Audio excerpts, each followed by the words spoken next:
are you doing, beloved? Attention, attention, my black brothers. What I want y'all to do right now is take out the do-rag, the silky, tie it down. I want to see the waves glistening. If you got nappy hair, pick it. Don't let nobody discourage you. Ariel. Black boy, black boy. Hi, sister. Wait. Sister, you've been on my mind.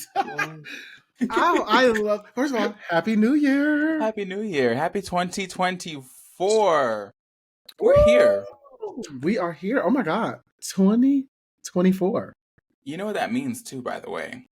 We're closer to death. That's what you would say. Well, yes. But 5 years. Oh my God, not you remembering it over me. Hold on, Twitter. Let me go to Twitter. Oh, January 14th. I thought it was 14th. I thought It's January 14th. Yeah, we got 4 days. 4 days. Oh my gosh. Yeah, happy almost anniversary, sister. Happy almost anniversary, sister. I know 2019, I think you're 2020. 2020 or 2021? No, I got there 2019. It was just a couple months after. Oh, yes, you did. Oh, yeah, you did. Okay. Yep. It was the summer. Oh my God, yes. Okay. 5 years in the game, over 100 episodes in. Shout out to it. There's so much to talk about, like with There that, is. like in that moment, like where we were at versus where we're at now. Yeah. I think about that so much, and I think I've talked about that before, and like in our anniversary episodes, but just like we were shooting in a closet with a phone. Yeah. Making we had shit a lot work. of anxieties too about our 20s, and I have to admit that like I wasn't sure if a lot of those anxieties would be soothed, or if I would accomplish some of the things that I wanted to. But looking back, I feel like we've both done a lot of what we wanted to, and like the material differences of our lives are apparent. So that's really nice. Yeah, I think about that going into this year. I think this year for me is a lot of reflecting as well, and also just like giving myself my flowers. I think I've talked about that a lot, but like really remember when I did the show, I like hosted a red carpet event. Like I was able to have like guests on, like we were able to bring guests in, like that were like not just our friends that like heard about it, and then like we started the like process of like having people come on consecutively. Like, wow, what a journey! Overwhelming. It was so overwhelming. When we had people really like, we had schedules slotted. Like we have Kaylin this week, we have Duran this week, we have OBO this week, but then we got to talk to their team, and and we still have more to come. But like just thinking about like, wow, 5 years of this, 100 episodes. How do you feel? I feel great. I feel like it makes sense. You know, I feel like we've allowed life to happen. We've been active players in our own lives. We've made a lot of decisions in service of our desires and our dreams and the best interest of our well-being. So I feel wonderful. I feel like 5 years is a testament to the amount of effort that we put into this show.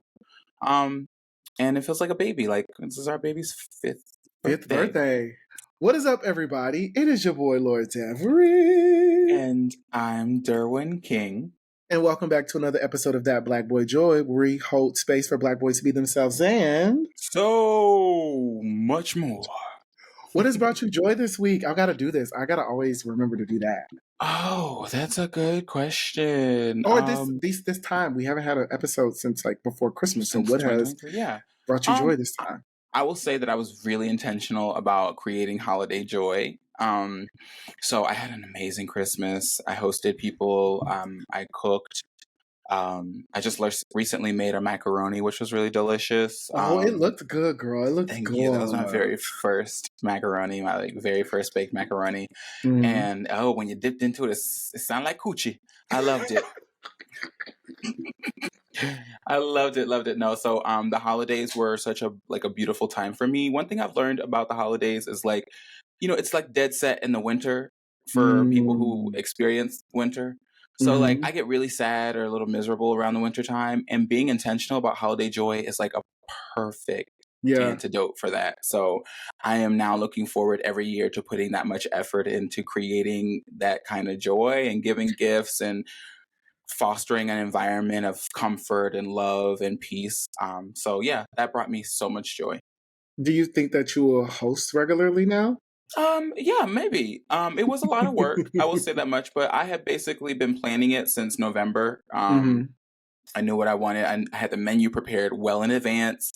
So I tackled it pretty well. I made gingerbread cookies from scratch for the first time, and that went really well. So I think as I was slowly working on the progress, I just had a lot of faith in myself. Yeah. So it was doable, and I had help. And I think Okay. if I could approach it that way every year, then I would be more than glad to host it regularly. Yeah, I love that. I love that you like that might be a thing now because you don't come home that often. You're starting to not as come back home as much. So I think Yeah. creating your own traditions with your family there, I think is pretty healthy. And I think also just like creating those accomplishments as well by Yeah. yourself. Oh, I was with my family. Of course, I'm always with my family during the holidays. Was with my lovely niece, and just seeing my niece grow up right before my eyes is like so. I it's just so fulfilling. I don't know why I feel like she's my baby as well. But like seeing my niece be so receptive to me and like remember me because that was always one of my fears is that since I'm not in Ohio with my family that she won't remember her uncle. But like when she was with me and she saw me, she just always like knew who I was and like was very like all up under me, which I just really, really enjoyed. And it was a really good time back home. It wasn't any like chaos or anything that I was always expecting. And I think coming into the new year, new opportunities. I am officially leaving my old job, and I have. Oh, yeah, right. And it was the time was coming. It was something that was very much boiling, and I already have a new job secured. And there was a lot of goals I had around securing a new opportunity or a new job, and to see those actually come to fruition in front of my eyes was just kind of so iconic. So this new year, I'm excited, and also just like what brought me joy was just like family and also like new opportunities in the new year. So yes. Okay, we got the spotlight. Who the Black Boy Joy spotlight or Yeah, Black so Boys? this week's Black Boy Joy Spotlight goes out to Orlando Wiggum and Troy Barnes, who are the booth boys of New Orleans and the owners of Mirror Image Photo Booth Co. So you'll see it on Instagram at MIPB Co. But they run a series of photo booths. They've got a 360 photo booth. They've got a selfie photo booth and a mirror photo booth. So they do events like quinceañeras and weddings and large events for like companies or bachelorettes, things like that, Christmas parties. But I've worked a couple of these events with them, and I've kind of watched this business grow since its inception. Orlando is one of the like hardest working and just like kindest souls that I've ever met. And watching him achieve his dreams over the last 2 years and continue to work towards that has been really delightful. So I wanted to go ahead and give them the spotlight, not just because they're a team that I'm with, but because I'm seeing them travel from New Orleans to like Orlando, Florida, Miami, Atlanta, Houston. They're traveling all around the country to Wow. offer these services and they do photography and videography as well. And so as the team grows and the business grows and the brand grows, it's just really freaking interesting to watch people do business this way and to succeed. And they're a couple. So I want to, eventually I'd like to have them on the show to talk about what that's like to like running a business Run a in a business to be a partnership. couple, yeah. Yeah, I think that would be really interesting. But in the meantime, I wanted to give them the spotlight. No, shout out to them. No, I thought I've seen you work with the booths and the events in New Orleans, and I'm always like, my sister's over there working her stat. Yeah. But to know that it is Black queer man that is running it and it's so successful, I like love that. We could definitely schedule something or see if we can get some guests because we bring the guests back and stuff like that. So we definitely Absolutely would love to have them. So shout out to them and the work, and also you all check out their social media. Tell us what it is for us one more time. That would be MIPBCO, so MIPB Co. So we, of course, are in the new year. You know, it's the time where people start to bring up resolutions and changes and things of that nature. But we specifically wanted to talk about things that we were doing in 2023 that we wanted to continue into 2024. And more importantly, specifically, was our fitness journeys. As you all have probably noticed or seen on our social medias, we are definitely in our, like, you know, gym bod era or mindset. So we just wanted to definitely talk to you all with that, specifically my girl over here, Derwin, specifically about that, and also self-care and what led us into these spaces or conversations. So we're super excited to really unpack that and talk about our journeys and what that looks like for 2024 and what the future has in store for us with our self-care. So I am excited to jump in this because I have so many questions for you in regards to all of this. Oh, wait, before we get into that, we were talking before about prep and going through our like primary care versus like Mister and all of those things. So I go through my primary care and there's always like a delay in my like testing, which really, really bothers me because like it should not be, you're supposed to always go every 3 months. Yes. And I do not go every 3 months because my schedule is always off for them.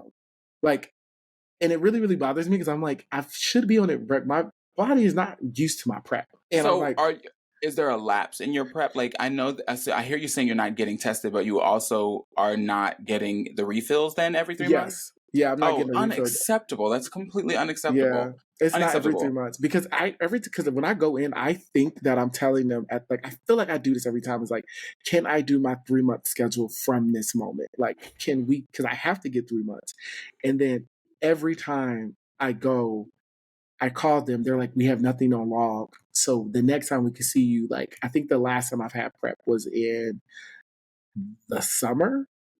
Okay. So my advice is as a Black gay man, it is really important to have a sexual health care provider. So one of the first things I did when I moved to New Orleans, even honestly before I even found a PCP, was I searched for prep providers, because oftentimes they have insurance. They have programs that will either get you the prep for free or that will take your insurance. So I thought it more important than anything else for me to get access to prep immediately, because any lapse can create a zone for you to contract HIV, which is what we're trying to avoid. We're trying to prevent the spread of HIV.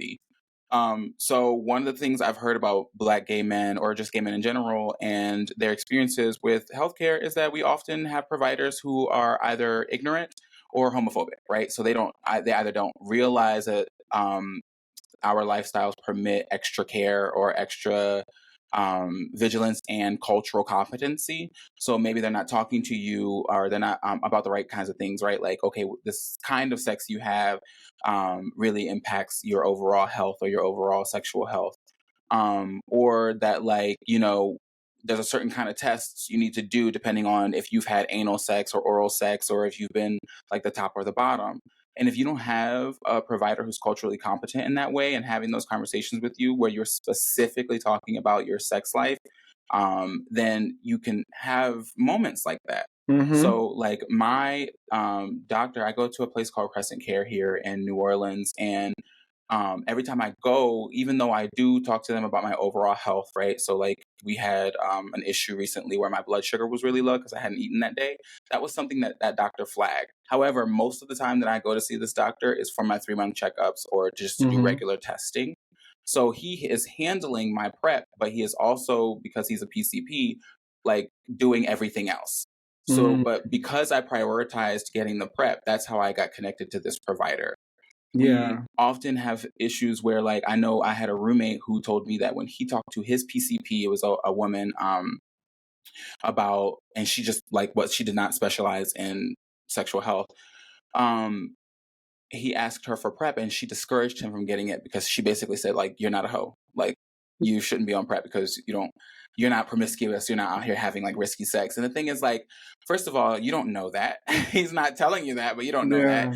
Secondly, that's not the reason that we should be on prep. We could be in committed relationships with people who are dishonest, or maybe like we have an agreement, I don't know, and they are exposed to HIV, they bring it home. And yeah, I think that it is important for Black gay men to specifically seek providers for PrEP so that things like this don't happen, because it's not helping you to go a week between having your PrEP. That's not cool. It's months. And that's the thing. Crazy. It's happened. This is the second time this has happened. And I think with this, it also has bothered me because my old PCP had left as well. So now I have a new person, and now this woman is also doing like, it's just very, I do want to look for another doctor specifically for my sexual health. And I think that's something that has been really bothering me. It also goes into the conversation of self-care and stuff like that. It's like, absolutely. I am like having conversations with partners about like, you know, sex, and like I want to make sure that I am on my PrEP and while before we have intercourse and things like that. And it's like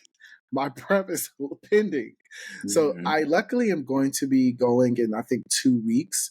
But I think that will probably be the last time I'm with them specifically for my sexual health, just because of the consistency is not, and I need to like, or I just need to remember that I need to, because I think that I'm doing it. Like I feel like I'm for sure telling them when I leave, I need to have something scheduled in 3 months because I need to get tested every 3 months. But I think again, what you're saying, it's not that important to them because like, it's not. It's queer related. So, and I hear you saying that you should be on top of it, and sure, right? But these are like our healthcare providers, so they should be like, oh, hey, schedule your next meet. Like, I'm going to get you connected to this nurse to schedule your next meeting. Every single time that I go and see my doctor, I leave with 2 cards for the next appointment. Same. The one is the tests, and the second one is the follow-up visit. So I know that my next test is on February 1st, and my next doctor's visit is on February 8th. I know that because I left my last doctor's appointment, and he said 3 months from now, we're going to go ahead and do testing again. And here's your follow-up for your next PrEP. My doctor left in September. So and that's they didn't connect you to and that's another thing is when my provider switched, which happened last year, they were like, hey, your provider's leaving. You have 2 options. You want to pick one. They picked one, and they were like, we're going to schedule your first visit. This is their job. Their job is to keep you connected. So I was like, don't get me pissed off. We gonna go into it, but no, I'm gonna definitely go next week. I'm going 2 weeks and then get that. But I do want to go into the conversation, my sister. Sorry, I know I got you riled up, but it's okay. In regards to our self-care, because this is really important to it, I want to ask you, what does self-care mean to you, and what have been your favorite self-care practices so far? Yeah, so self-care to me has always been sort of holistic. I know that people tend to think of it as like facials and like doing luxuriating, right, for comfort. And while that can be a piece of it, especially if you've had like a rough day or something, self-care for me is the regular maintenance and the like intentional practice of my well-being, actions that support it. So that means like meditation. You've seen me in the middle of like very tense or overwhelming experiences, take a second to like do deep breaths. Yeah. Because that's what I've learned is necessary to take care of myself. So that means sleeping well. As a person with bipolar 2 disorder, my mood can be thrown off by many things. So I try to eat well. I try to sleep like I'm supposed to, and I don't succeed at it every time, but I try. Try to drink my water, do physical activity, meditation, prayer. Spiritual wellness is really important to me with self-care. And my favorite self-care practices are definitely deep breathing exercises and my grooming process.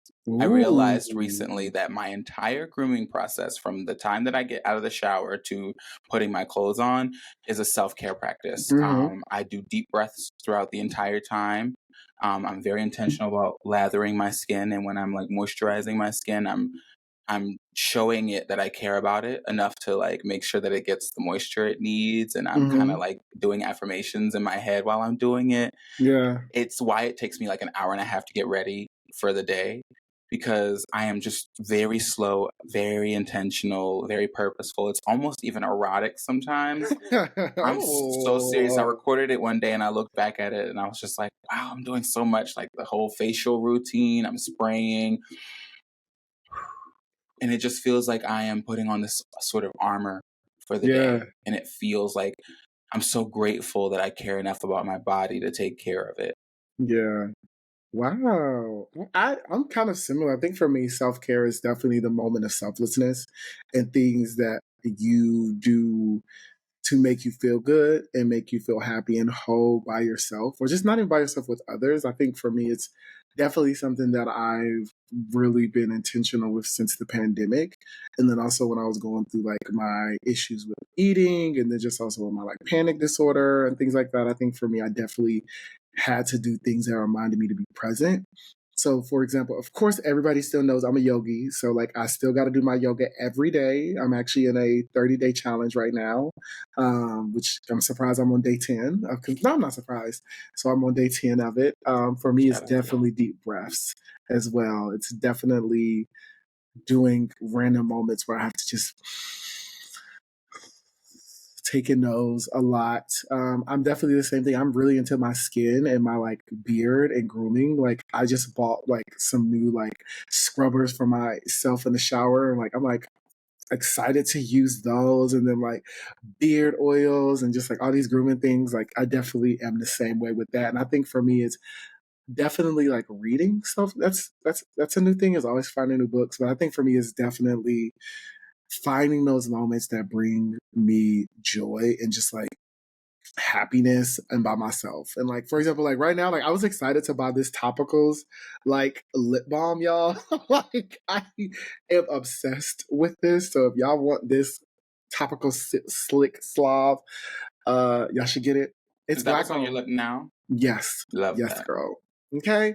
But no, I'm really into like skincare and just like trying new things as well. But I think definitely like yoga and is my favorite. And then also just like skin, like finding new things for my skin as well. Just like, I mean, taking care of your epidermis is like a full, almost a full time job. I mean, I didn't realize how unintentional a lot of people are about it, but like, I genuinely feel good when I'm nourishing the skin on my body. mm-hmm, It's amazing when your skin mm, feels soft and moisturized, especially in the winter.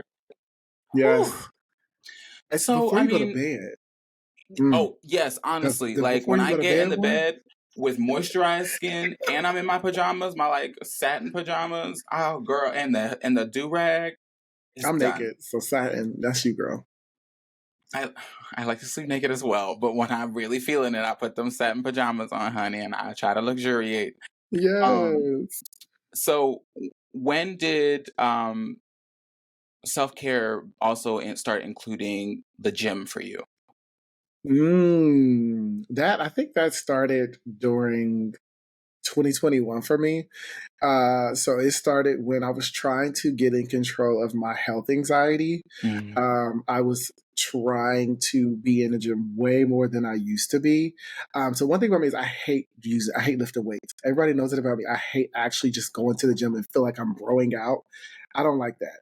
So I have to find alternative ways to work out. So like doing group workout or group fitness. So like I'm always doing like Apple Fit. What is it called? Is it Apple Fit? I don't I remember. I feel forgot like what it that's was. accurate. Yeah, Apple Fitness, Peloton, which is my new thing, is the Peloton, like an Orange Theory class, or like doing something collectively is what I like to do, but also joining sports. So during the pandemic was when I started to work out, and then 2022 was when I joined volleyball and kickball, so that I was passively working out.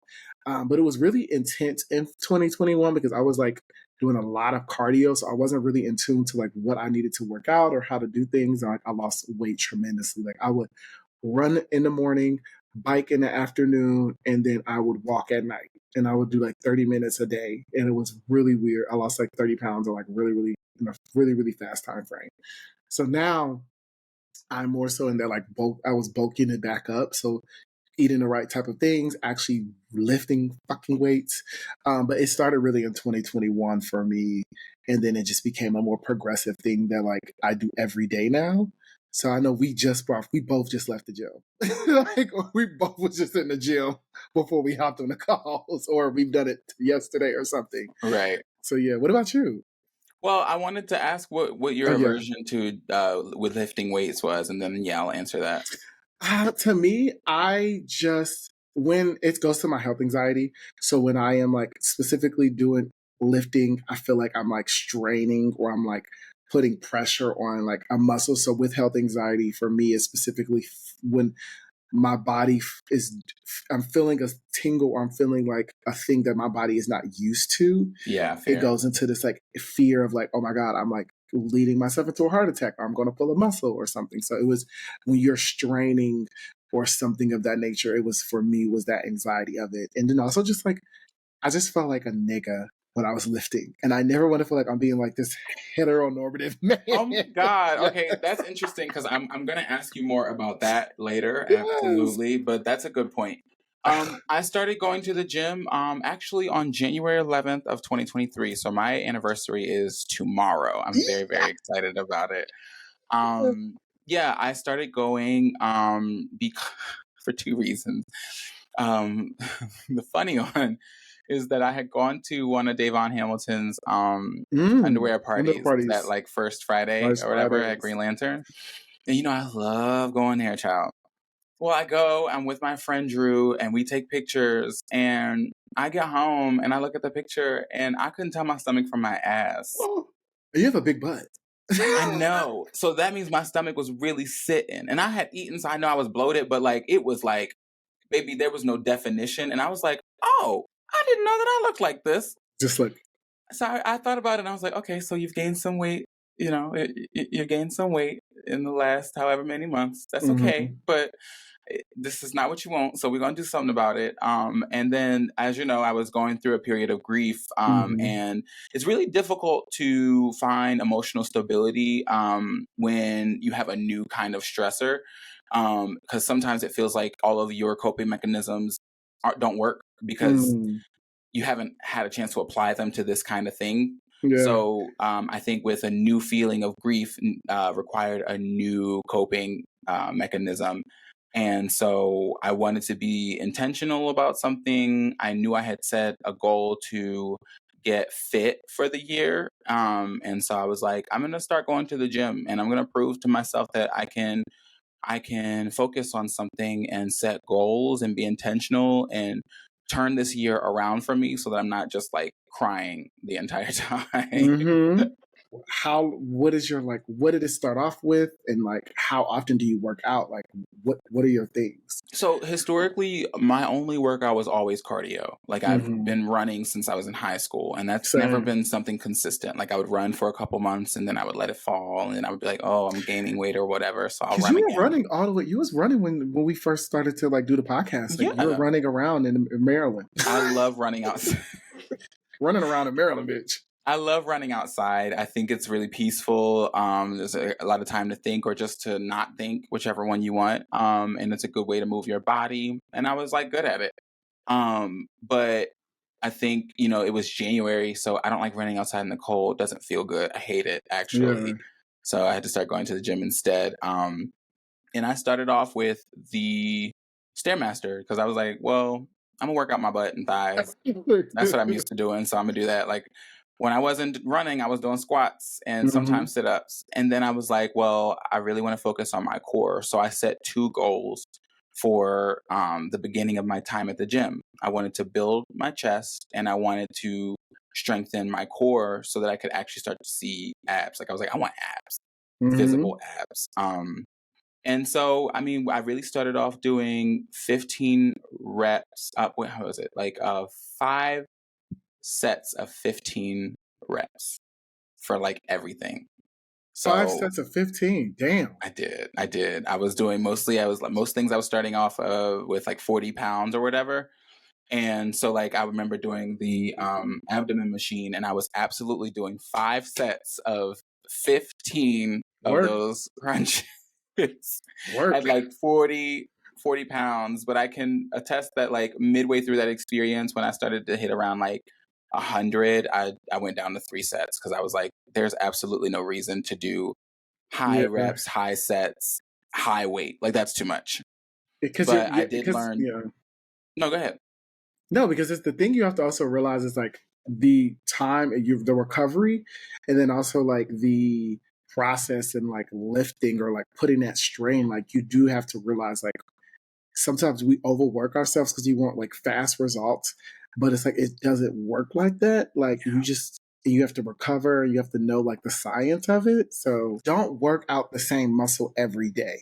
That's what it is. So if you want to go to the gym every day, you can't do lower body every day. Yeah, because you're not giving your body the time to strengthen or make that muscle strong because you're consistently always working that out. Mm-hmm. And I think people need to realize like you do have to do that. And also, my biggest pet peeve is when people do not stretch. I hate when I go to the gym and I see niggas just go right in and just start to lift. I'm like, you are going to pull a muscle because your muscles are not warmed up to go hard. I hate that. And it's always niggas, always men who just want to. It is always men. I will say that much. Most of the people I've seen stretch at my gym have been women or female presenting, and I see the men walk in, do their business, and immediately walk out. And it's always upper body. My dad, I even talked to my dad, shout out to my dad. I'll be like, Dad, you just can't go into the gym and do your reps and you just leave. Because you be complaining about being sore because you didn't even warm up or cool down. So do you work out every day? No, I try to do something physical every day, but my first goal was to go 3 to 4 times a week. I'm usually averaging around 4 to 5 now. And then like I've been helping people move this week, so I do a lot of supplemental things. I know you like also are athletic. I do not do sports. I kind of hate sports, so that's not my ministry. But like I make a point to do physical activities regularly. Like there's something, if I'm not at home doing like push-ups, which shout out to me, I was never able to do push-ups, so now I can. Or sit-ups, I'll do that at home. Mm-hmm. Yeah, no, I love I grew up around sports. My dad played basketball, mom ran track. My sister played basketball. Damn. I played basketball, I ran track. I was always physically moving. So when I wasn't doing that in college, I think that's when I really stopped and I was being a fat ass. It really went away because I ran a lot. Like I was like you, I didn't do cross country. Like I never did 5Ks or anything. I just would go to a track and I would run because that's what I liked. But for me, yeah, I used to do 3 times a day for a week, which was too fucking much. But it was like cardio only. It wasn't. Oh my God, Devery! I told you, girl, it was 30 minutes. I would do 30 minutes on the bike. I would 30 minutes run, and I would 30-minute walk. I would do Lord that, Jesus. girl. But I had no fucking definition, girl. I was so fucking tiny. So I had to finally just be like, girl, this is not healthy. I also didn't like how I looked. So gradually I went into doing like the Peloton, Apple Fitness, like all of those things. And so what I typically do is I do work out every day, but it's usually, so Sunday I usually do kickball. Monday and Tuesday is volleyball. Wednesday is a rest day / just cardio. And then Thursday and Friday, it's full body. But now I'm in the off season. Monday, upper body. Tuesday, lower body. Cardio Wednesday. Thursday, upper body. Friday, lower body. So it's like I'm alternating with it. But it's only like 30 to 45-minute workouts. Okay. So it's not like it's like an hour every. Now today was different. I did Peloton. I did a cycling, and then I did upper body. But that was just because I was like feeling spicy. But usually, sometimes it depends on my schedule. I would probably go 7 days a week because of like my sports as well. That's fair. Yeah. I don't know that I would do 7 days a week. I know that there are people who do, and I really respect that. But there are a lot of lifestyle changes I've made, and in order to do 7 days a week, I'd have to make even more. And I'm not saying that I won't be there at some point, but as of right now, that's a no-go for me. Do you go to a gym? Yeah, so my gym is Anytime Fitness. I learned that they have locations throughout the country, but they're an 8-minute walk from me. And honestly, before I moved to the place that I live in now, they were about a 30-minute walk from me. Okay. So I used to walk 30 minutes to the gym. I'd work out for about an hour and a half, and then I'd walk the 30 minutes back home. I'm telling you, I've been dedicated for 2023. That was like a year of dedication. I love it. Yeah, I didn't care either. I was just like, bitch, I'm going to the gym. I mean, because then I thought about like, I'm working my legs out too, so I'm all right. But yeah, I go to Anytime Fitness. What about you? I work at home and the gym. So we have a home gym in my apartment. we use a gym. I use the gym downstairs, which Tiffany has been talking to me about getting a gym membership, which I think I need to finally invest in one. Have you Because never done that? Have you always worked out at mm, home? I've Oh always worked at shit! home, or I did like I would pull up a YouTube video and do like a hip hop fitness class, or I would do my sports. Damn, I never knew that. Yeah, I've never like if you never realize it's always like when I post, it's always very like nobody's in a gym, and I also like that. That's true. That is I true. don't I don't really like to be in a gym with a lot of people. I know. Like I'll go like if I have a buddy pass with like my friend Jameis, he will like I will go with him ever so often. But like I don't like to be like lifting weights in the gym. I'll go do like a class or I'll go do something like that. But like I really don't like to be around other because of the peer pressure or the anxiety of like, oh, this person is lifting more than I do. Like, and I Yeah. just like, I don't want to be like looked at in a now. Now I'm over here thinking maybe I need a gym membership so I can get looked at, so I can get. I empathize with that. My ideal gym situation is an empty gym. I think that's why I like Anytime, because sometimes you'll see I'll be there at like 1 o'clock in the morning because no Yeah, one's you do. there, or maybe like one or two other people that are there. I feel like it's easy, especially when you're really early in a gym journey, to get distracted by what other people are doing, or to compare yourself to people, or to wonder if people are looking at you. They probably aren't. Um, Most of the time people try to avoid eye contact in the gym. I've noticed that like they will really Yeah, be focused unless they really like you, they'll be focused on what they're doing and be like yeah. I I like it. I think it's also to me it goes back into like the heteronormative, the straight nigga men. Like I get, and that for me, I don't feel comfortable around straight men, and I don't like to be in spaces that straight men take up. So Wow. I don't like I. That's the thing about me in the gym. Like now, if it was a queer friendly gym, like DC has a lot of those, but also when it comes to queer friendly gyms, other things happen in those type of spaces, and I'm not here for that. Bro, But you I better than think me for because I me, totes this ass around that gym. I don't care. Straight man, gay I, man, woman. I totes this little thing around. I've been getting a lot of compliments on my derriere, and I'm like, maybe that is You my thing best. now. You best The too. the working out has been helping. You best too. Yeah, but no, I've always the gym always was a trauma inducing space. Like when I played sports, I always would go to the locker room before all the other guys so that they wouldn't like think that I was looking at them or that I was just like in their way or just like have potential to be bullied, which I never really was like bullied. It was just like passively talking. So for me, it just like I'd never like because I played sports growing up, so I always was around other men and just hearing the conversations. I just like what the fuck. So yeah, the gym was just not for me. Now, with you not having a gym membership, how much are you willing to pay for one? That's a great question. So me and Tiffany were just talking about it. So I am willing to pay $40 a month Okay. for a gym membership. But it has to have like classes. It has to have like state of the art things. Like it has to be just like very clean. And like I don't. Some gyms I'm just like it needs to have like a core. Like it has a lot of things. So I think for me it's $40. But like I don't. I think Planet Fitness. I think I've liked when I went to Planet Fitness. I mean the colors just get on my nerve. But I don't all that fucking purple. I It just is am a like lot of purple. So it's Anytime Jesus. actually. Yeah. Anytime the ones that here in DC, I kind of like, whoa. But You don't like them? the Washington Sports Club I've been to, no, I don't. I think I would do Planet Fitness, but I How much think are they usually? I don't know. I do buddy passes. I know there's I think One Life. That's you do Anytime Fitness, right? Yeah. One Life here I think is 40. And then if you want to do like every like go to different locations, it's $80. Okay. I see that the black card they say it's the best value. The black card package for Planet Fitness is $24 a month, and then there's also a $50 annual fee. And then the classic package is $10 a month, and then they have a paid in full package where you just pay $200 a year, and it's a 12-month commitment. Oh, that's Mm. how much did I say it was? $200, 12-month commitment. Yeah, okay, yeah, 200. Yeah, okay. I Yeah, wanted to make sure I didn't say 1,200 because that would have been inaccurate. yeah. So I have been paying roughly like Uh-huh. $45 a month Okay. for my gym membership, which Uh-huh. then also includes like a $60. There's a $60 membership fee twice a year. It's one in October, and I think the other one's in like April.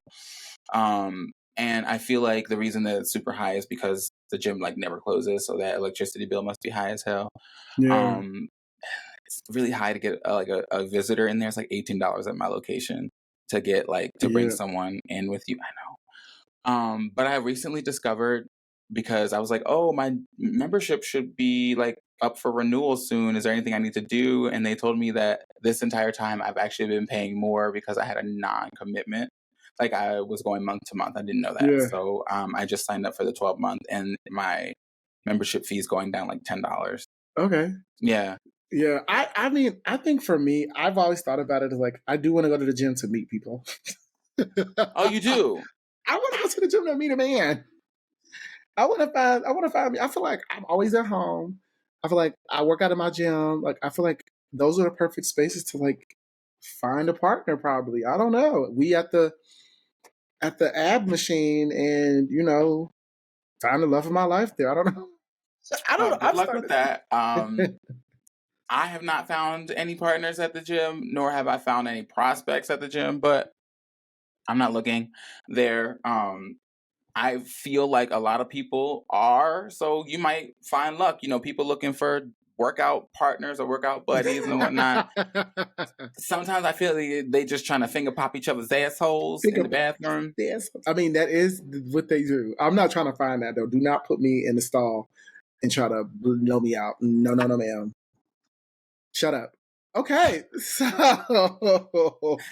what has been like personal benefit? You're so fucking annoying. I already know you. What has been personal benefits for you? Yeah, so like I said, being in the gym has required a number of lifestyle changes for me. So the personal benefits for me are I've officially proved to myself that I am capable of setting goals and attaining those goals. Mm-hmm. Whether that be like trying to bulk up or like reaching a new weight on whatever machine or like with whatever workout I'm doing. That's like an incremental change. So I'm proving to myself that I'm capable of setting goals and working towards those. Cannot drink before the gym. So Like I'm liquor? drinking a lot. Yeah.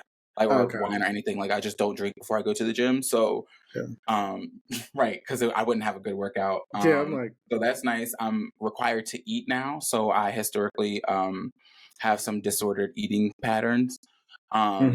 So I have learned that like in order to have a good workout, I need to be nourishing my body through the day, and then I need to replenish those calories after, like healthy calories after the workout. So I'm proud of the ways that going to the gym has led me to make sustainable and healthy decisions that are all conducive to my well-being. So I appreciate that like it isn't just me going to the gym and then going out and doing whatever. Like that's not how I live my life. I try to live a holistically healthy life because I am doing this thing and trying to make these strides when working out.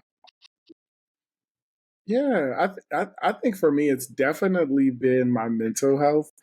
The way that I feel like after I work out, or just like knowing that I worked out, makes me feel like, oh, girl, you could take over the world. And like, I have like body dysmorphia, so that has started to decrease because I'm starting to see the gains. And like I said earlier, people are starting to notice it on me as well, which I don't care about other people noticing it, but I started to notice it. Like when I was in the bathroom today and I was getting to get in the shower and I looked at myself for a while naked and I was just like, "Crow, you look good." Like, no, that's right.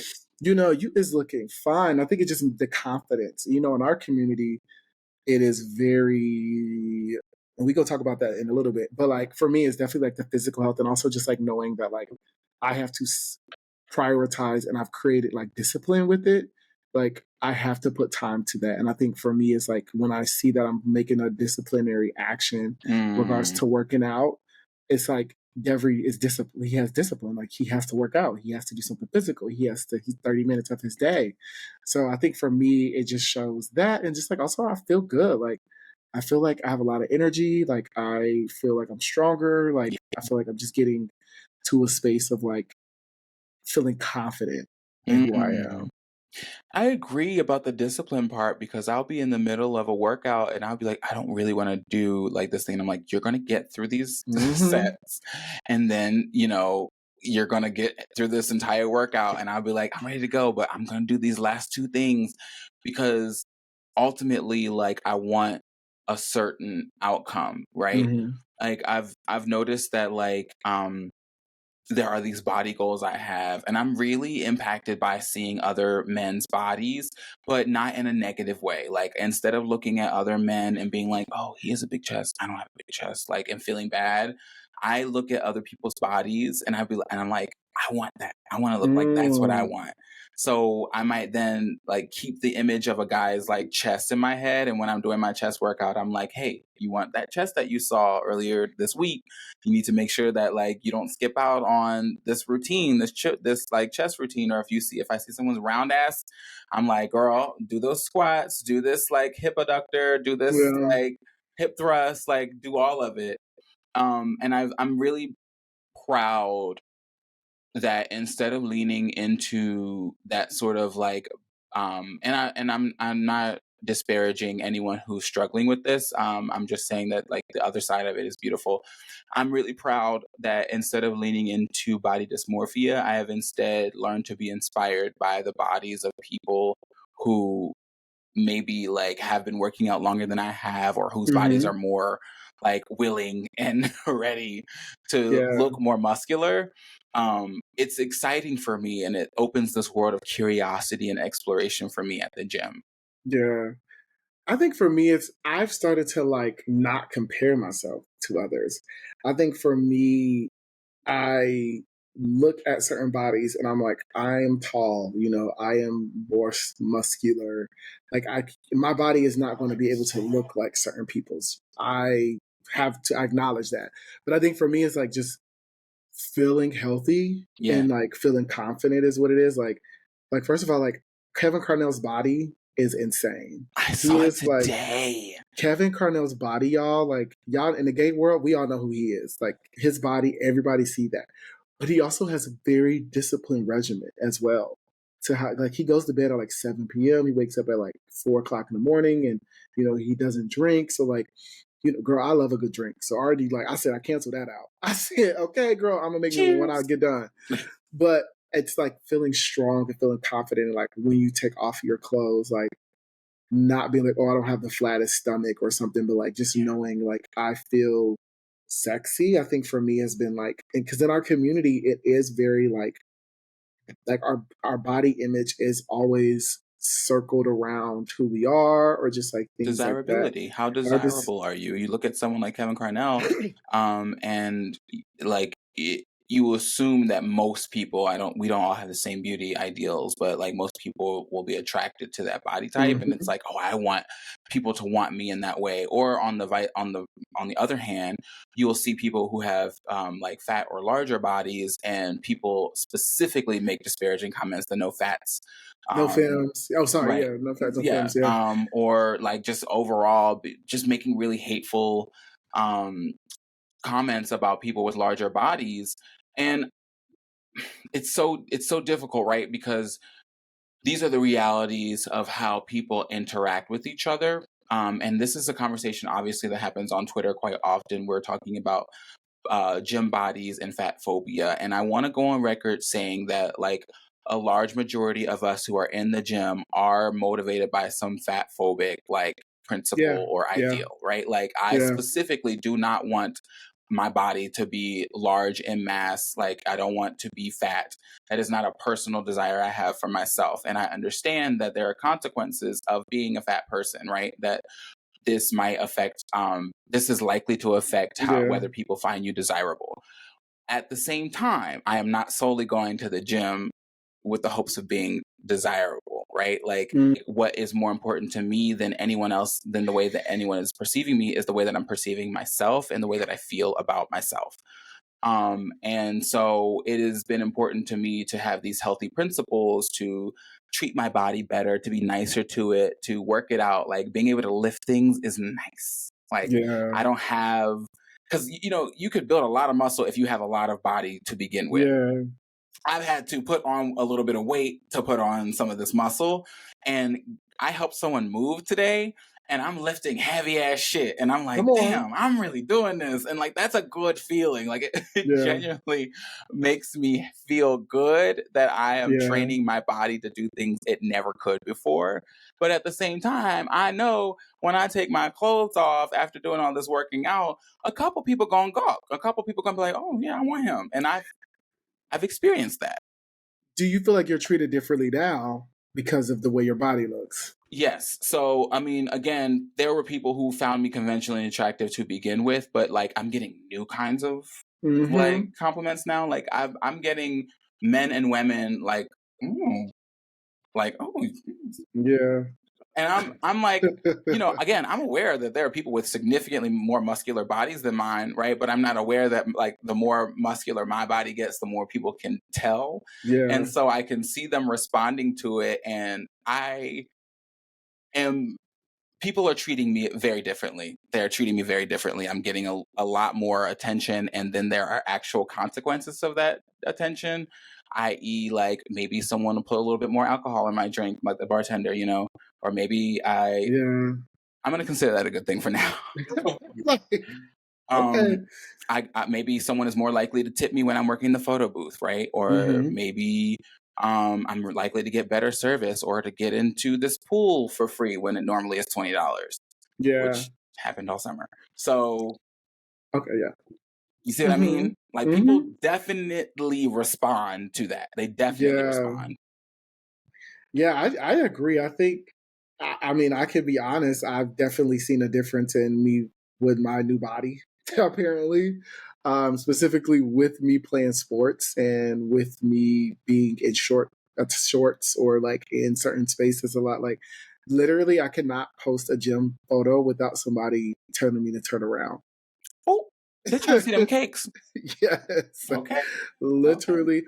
I mean, it also comes with consequences because, I went to my first circuit party I think a few months ago, and I was very uncomfortable because like I felt like I was opened to being sexually harassed or just like touched without people asking me. And it did happen in that space, which I was uncomfortable with. But it's like when you are desirable now, people will take it upon themselves to feel like they can, assert themselves on you, which I had to be like, I was not used to that. Like, I was not used to somebody being like, I like you physically. Let me touch you. Good point. And I think for me, it just was like, I don't want to not wear short clothes. And like, I wear typically baggy clothes if people see me. It's like, I wear homeless. I go homeless chic. What? That's not It's so cold. I hear what you're saying. I've been told recently, I think this is more so since I've been in New Orleans, that I have a look but don't touch attitude. Like I will wear the skimpiest outfits. I will have this body out, but apparently the girls have picked up on the don't touch me. Yeah. And a man had moved past me at the page, and he grabbed the part of my side, like my obliques that was out that night. And I could feel that his hand was there a little longer, so he hadn't just done it. Sometimes men will move you a little bit, they'll touch you. He rested his hand there, and I grabbed it and I removed it from my side and was like, "Hey, you don't have to touch me." He was like, "Oh, my bad, I'm trying to get by." I said, "No, all of that's fine, but it didn't require you to rest your hand on my side. Thank you." Yeah, I mean, I think I've been told that as well. I think when it was at the circuit party, it was like all fair game, and I was like, "Girl, what the fuck?" Like, that's not how that works. That's not how that works. And I was like, "This is not what I like." Like, I definitely like people have told me like, "Devery, first of all, I'm a giant." Like you see me, my ass is on your fucking on my back. Like my ass is on my back. Like, you better tell them motherfuckers to keep their hands off you. You can go to a circuit party, baby. You can be at a circuit party, and then people do not have to touch you. That's not a requirement. And no, I know that's not a requirement. I just was like, literally, I was like, this is like people will walk by and graze a little bit or like tap, and I'm just like. And it's like new to me. Like I said, it was very much something that I was not used to. Like I was not used to being that. Like I would hate to take off my clothes. Like I would just be like, okay. Like now I'm over here. Like I love taking my clothes off because now, like, but it's also like what comes with it now. Like People gonna get some looks. Okay, so is it the attention that's like kind of shocking you, or is it the actual physical contact? I think it's the attention. Okay. For me, I think because like I said, I've said this before and I'm always transparent. I always felt like I was the bridesmaid and not the bride. So when I'm in certain spaces now and I feel like I'm getting the priority of something, I'm always like, oh, me? Like, oh, is it what, like, oh, okay, that's like, oh, okay, it's like my arms or something of that nature. But I think for me, it's uncomfortable because like I don't like people touching me without me wanting comfort, without me saying you can touch me. Like I don't when guys are talking to me or flirting, grabbing my waist. Like I am not yours, and also haven't. I also don't submit in the beginning. So when it's like you're coming up to me and you're like putting your hands on my waist to talk to me, or like, you're trying to like do these things, I'm like, I didn't tell you to do that. And also, why do you feel like you have to have this sexual tension to like talk to me now? Which is very new to me. I'm over here like, I'll go out the club and I'm like, I'm not a fighter. I am. I don't put my hands on people. I'm not typically ready to square up. Mm-hmm. But I do think that one of the effects of me working out is that like I know that my hit packs a little bit more punch than it did. Okay. And so if you're going to fight me over my telling you to keep your hands off of me, then bitch, we're just going to fight because don't touch me.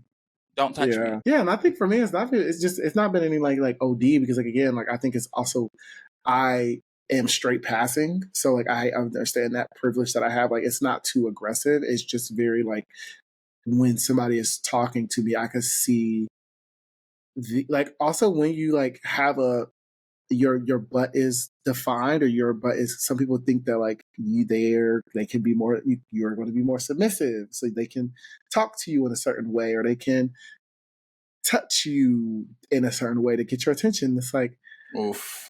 Huh? All right, so we've talked about like some parts of how our community and how or shapes the way we see ourselves, why we go to the gym, and some parts of fat phobia. I think that conversation lends a little bit more time, but I don't think we have time to do that today. What are ways that we can build positive self-images without seeking validation from our peers? Because you and I just had a whole conversation about the attention that we've gotten, and like that's a cool benefit. But like that's not the objective, right? The objective is to not have those moments, and we've obviously talked about the difficulty navigating them sometimes. So how do we build positive self-image without seeking validation from our peers? I mean, that's immediately when you look in the mirror to not expose flaws. I think when we look in the mirror, we immediately say what we don't like about ourselves. And I think that when you go into looking at yourself and redirecting the conversation about like, oh, I like how my ass sits today, or I like how my arms look, or my like chest looks. I think that like that is a start in the conversation of trying to refrain from the validation of others. I think also with working out, just knowing that you are strengthening yourself and your stamina and your stability. Like, okay, you are now able to run as long as before, you longer than you were. Like you can do 20 push-ups. So it's like that milestone through it all. But I think immediately it's literally giving yourself little goals and being like, I went to the gym 5 days this week. Should work. Or literally, like I said, putting on something that is sexy, right? And feeling your body. Like that's why like I sleep naked because that does help with your confidence as well. I think it's not getting that validation from somebody else because we're not everybody else's cup of tea, you know? So like if you go out and you're expecting somebody to say something and they don't and you're mad, like, girl, no, like bitch, if you know you the bomb and you the center of attention, you your main character energy, as long as you feel comfortable. And I think that's what it always comes to, like people looking at like being, for example, Lizzo, they think that Lizzo should be ashamed of what she looks like. And I'm like, she's confident and she knows she's healthy, but not to y'all's definition. So I think like you just feeling comfortable in what you were given and just realizing that I can't be this, but I can be this. Like how can I perfect this? I think that's the first step. So I 100% agree with you that like setting those goals and acknowledging your wins is a great way to build self-esteem. I think like Mm-hmm. when you are able to focus on your own journey and the accomplishments, even the smallest, especially when you're starting on a gym journey, those small accomplishments mean everything, from Yeah. the getting up just a little bit earlier in the day to go to the gym to making it there, period, right? Like I made it to the gym. This time I'm gonna lift a couple weights. Oh, this time I'm going to do a couple more minutes on the treadmill or on the Stairmaster. You have to celebrate those little wins because it tricks the brain into building self-esteem. And I love that. You were so right about that. What advice do you have for someone who's interested in developing a healthier relationship with their body and overall wellness? I know for me, the first thing that I think of is when this phrase is yoga practice, not yoga perfect.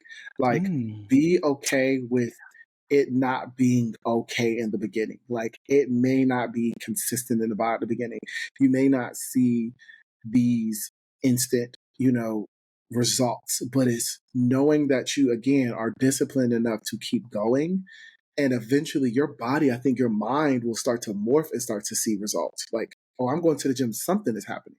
So I think it's knowing that this is a ongoing journey and that it doesn't have to be the same thing. That I get bored very easily. So I will do, like I said, I did Orange Theory before. I used to go do the Apple Fitness. I now do Peloton. Hell, who knows? I might join the gym again, like join the gym. It's really trying to find what makes you happy, and like you don't have to lift weights to also like work out. There's other ways to work out as well. So just like find out what's good for you and then just like find it. But yeah, yoga practice, not yoga perfect. I love that. That's exactly how I learned to meditate. You're going to do it wrong a lot at first, but the idea is to keep practicing until you get better. It's like a muscle. I think it's also a muscle. You're creating, you're strengthening that muscle. Everything is a muscle that I think of, and you have to work it until it's strong enough to live and breathe and function. Because it takes you, I think, 21 days to make something a habit. So just do that. What about you, sister? Yeah, I would say, you have to make a vow. You have to make a promise to yourself that you will do what's in the best interest of your own well-being, which requires you to listen to your body.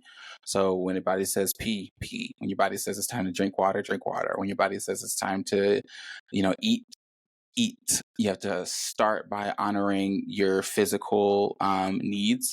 I think you have to realize that like life is going to present a lot of challenges, and we often don't have any control over that. Yeah. And the best way to meet those challenges is to lean into self-care. So your immediate response to stress and to difficulty is to like do things that are harmful to yourself. For a lot of us, that is not everyone. So you want to drink more, you want to lose sleep, like stress has got you losing sleep, not eating. Yeah. And so you have to be intentional about feeding yourself and giving yourself nutrients and water. And then you have to celebrate every time you do that. You have to, like, I know that I will be stressed out, right? And I'll eat a meal and I'll be like, good job, baby boy. Like I'll affirm that decision and that feels good. And then I'll keep doing that. So like, or when I go to the gym, like if I've had a rough day, I'm like, I'm going to go work out. So I'll walk to the gym. I walk through the doors. I look in the mirror. I take a deep breath. We're going to start the first thing. I do the first thing. And as soon as I'm done, I'm like, good job, baby boy. In between sets, I'm like, you got 2 more, honey. Come on. You got it, baby. You got it. Like I'm doing like pep talks. You've got to treat yourself as if you were your own like 3-year-old, teaching yourself how to learn the world, how to exist and be successful in the world. And you have to be gentle. So I encourage people to be gentle and to first and foremost always listen to your body.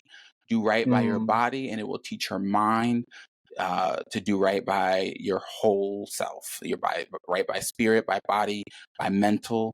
But you have to start with the body. You have to start by listening to your body because it's always sending you messages of pain, of relief, of need. You have to listen to it.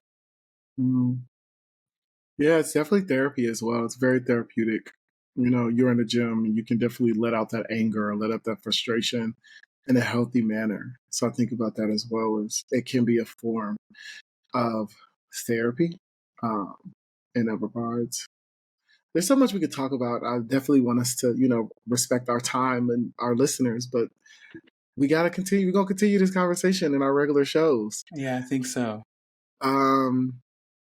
We're wrapping up, y'all. We gotta tell y'all our socials. What is yours, sister? Start off with you. What is the socials? Where can they continue the conversation with you at?